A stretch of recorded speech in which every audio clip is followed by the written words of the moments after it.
Very good morning dear children. आज मैं आपको आपके एग्ज़ाम में जो आपको उक्तियों पर आधारित निबंध आता है उसमें से मैं आपको एक निबंध जो है वो करवाने जा रही हूँ, जिसका टॉपिक है नर हो ना निराश करो मन को। तो इसका मतलब है कि यदि आप इंसान हो, मनुष्य हो, तो आपको निराश नहीं होना चाहिए। हर काम को हिम्मत के साथ जो है वो करना चाहिए। तो देखिए इसमें कैसी वर्डिंग है, थोड़ी सी मुश्किल वर्डिंग है, तो आपको मैं साथ साथ में इसकी जो है वो डिफ़िकल्ट मीनिंग्स जो है उसके डिफ़िकल्ट शब्दों के मीनिंग जो है वो बताती जाऊंगी साथ साथ में। हाँ, तो बोलचाल में अक्सर कहा जाता है वह तो नर पुरुष है, या फिर वह तो नर है ना, वह तो नर है नर।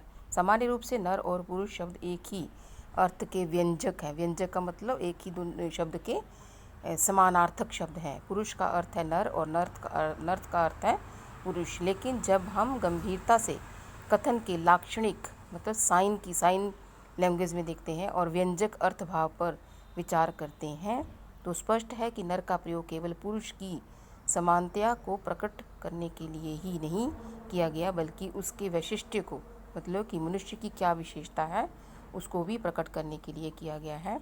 उसके पुरुषत्व एवं श्रेष्ठत्व, वीरत्व के भाव को अभिव्यंजित करने के लिए किया गया है। अभिव्यंजित का मतलब होता है एक्सपोज करने के लिए।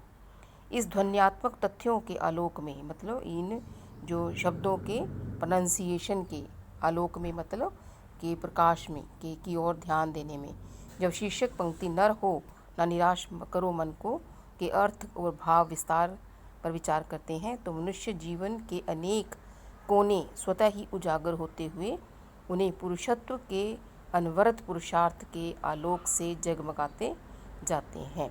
स्वतः का मतलब होता है अपने आप, पुरुषत्व मतलब पर्सनैलिटी, और अनवरत का मतलब होता है निरंतर।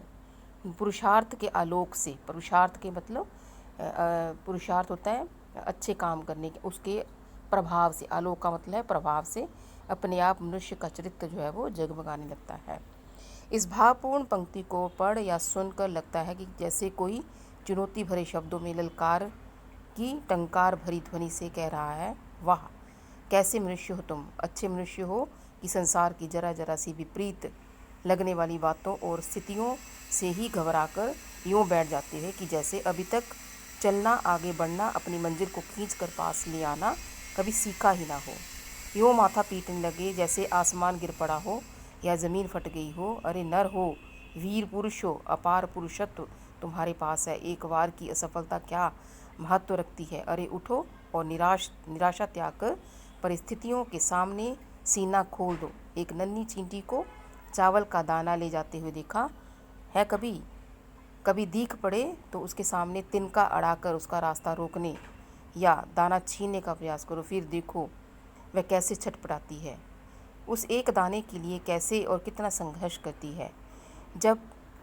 तब तक संघर्ष से मुंह ना मोड़ेगी कि जब तक वह अपना दाना प्राप्त कर उसे अपने भौण कर ले जाने में सफल ना हो जाए, मतलब खींच कर ले जाने तक में सफल ना हो जाए। एक तुम हो कि जरा सी बात पर मुंह लटका कर बैठ गए, वाह क्या कहने हैं तुम्हारे पुरुषत्व के। इसमें मनुष्य को इंस्पायर किया है, एक आदमी को इंस्पायर किया है कि तुम छोटी छोटी बातों को किस तरह से मन को लगाकर निराश होकर बैठ जाते हो। तो अपने सामने आसपास की परिस्थितियों को देखते हुए एक चींटी को एक दाना ले जाते हुए देखकर उसका रास्ता रोककर अगर आप देखो तो आपको उससे प्रेरणा मिलेगी कि वो किस तरह से संघर्ष करेगी उस दाने को अपने लक्ष्य तक पहुंचाने में।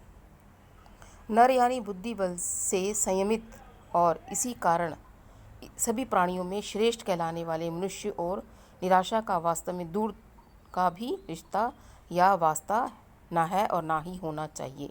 हर हाल में निराशा से कोसों दूर रह आशा के उजाले से भरे रहने में ही सच्चा नाता है।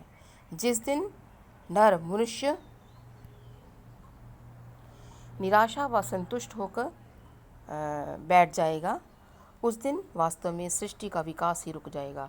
मतलब अगर हमें सब कुछ हासिल हो गया है उसके बावजूद भी हमें संघर्ष करना चाहिए, मतलब मेहनत करनी चाहिए। ये नहीं है कि निठल्लों की तरह बैठ जाना चाहिए।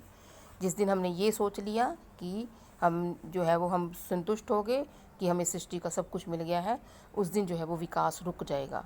इस बात में तनिक भी संदेह नहीं, इसमें कोई भी शक नहीं है। निराशा या उदासी यदि जीवन के तथ्य होते तो आज तक विश्व में जो प्रगति एवं विकास संभव हो पाया है कदापि ना होता। अगर हर देश या हर शहर, हर नगर यही सोच लेता कि बस अब उसे आगे और नहीं बढ़ना है, तो कोई भी शहर या गांव या कोई भी देश है जो आगे नहीं बढ़ पाता। नरता का पहला और अनिवार्य लक्षण है हर हाल में, हर स्थिति में निरंतर आगे ही बढ़ते जाना। जिस तरह जल की छोटी कोमल और स्वच्छ धारा अपने निकास स्थान से निकलकर एक बार जब चल पड़ती है तो सागर में मिले बिना कभी रुकती नहीं, विश्राम नहीं लिया करती, उसी प्रकार नरता भी कभी लक्ष्य पाए बिना रुकती नहीं है। मनुष्य को भी अपना लक्ष्य पाए बिना टिकना नहीं चाहिए। चट्टानें धारा की राह रोकने आया करती हैं और कभी रेगिस्तान उसे सोख लेने की कोशिश करते हैं, कभी झाड़ झांकड़ उसे रोकते हुए प्रतीत होते हैं, पर धारा कभी रुकती नहीं। यदि चट्टान आदि के आने पर उसे पर कुछ समय के लिए नहीं, क्षणों के लिए रुकती या ठहरती हुई सी भी प्रतीत होती है, तो अपनी शक्ति एवं प्रवाह संचित कर इधर उधर से राह बनाकर फिर आगे बढ़ जाया करती है। नरता की कार्य पद्धति भी ठीक इसी प्रकार ही हुआ करती है। मतलब मनुष्य की कार्य पद्धति, मतलब काम करने की जो क्षमता है वो भी इसी प्रकार होनी चाहिए कि वह भी लक्ष्य क्षण भर कुछ समय रुककर शक्ति संचय कर और योजना बना निराशा के माथे पर पांव धरकर आगे बढ़ लेती है। कि मनुष्य के साथ भी यदि कुछ ऐसा हो तो मनुष्य भी आगे बढ़ जाता है। इसी का नाम जीवन है, यही जीवन का निश्चित क्रम है। नर प्राणी किसी बात से निराश होकर बैठ जाए तो उसे कतई शोभा नहीं देता। निराश होकर बैठ जाना हार तो है ही, श्रेष्ठता से विमुख होना या उसे काल के हाथों गिरवी रखना भी है। मतलब हम अपने आप को जो है वो काल के गाल में ले जाते हैं अगर हम निराशा से बाहर नहीं आते हैं। तो किसी भी वस्तु को गिरवी रखने वाला व्यक्ति मान सम्मान एवं आत्मविश्वास के साथ साथ लोक विश्वास से भी हाथ धो बैठता है। ऐसा होना दूसरे शब्दों में निराशा अतिरेक में उसका नरता से पतित होना है। मतलब ऐसा करना जो है वो मनुष्यत्व से अपने आप को गिरा देना है, अपने आप को कहीं का भी नहीं रहने देना जैसा है। सो हर नर मनुष्य होकर भी कभी भूल से भी इस तरह की स्थिति, पतन और गिरावट को मत आने दो। आने की संभावना भी लगती है तो झटका देकर उससे खड़े हो जाओ। साहस और उत्साह से भरकर फिर आगे बढ़ने, संघर्ष करने का प्रयास करो। फिर देखो मंजिल मिले या ना मिले, पर उस संघर्ष और प्रयास में एक प्रकार का अभूतपूर्व आनंद अवश्य प्राप्त होगा। उस आनंद के अमृत को पाने के लिए निराशा छोड़कर उठो, आगे बढ़ो। निरंतर गतिशीलता, अध्यवसाय, उत्साह और आनंद का संदेश देना ही कवि की इस उक्ति का उद्देश्य एवं संदेश है। ये एक कविता की पंक्ति है, नर हो ना निराश करो मन को। ये मैं आपको बताऊंगी। उस तक निराश होकर कभी कतई नहीं पहुंचा जा सकता। आशा का ना बुझने वाला दीपक हाथों में लेकर ही वहां तक पहुंच पाना संभव है, अन्य कोई उपाय नहीं है। तो इस टॉपिक में ये बताया गया है कि मनुष्य को कभी भी जो है वो किसी भी परिस्थिति से निराश नहीं होना चाहिए।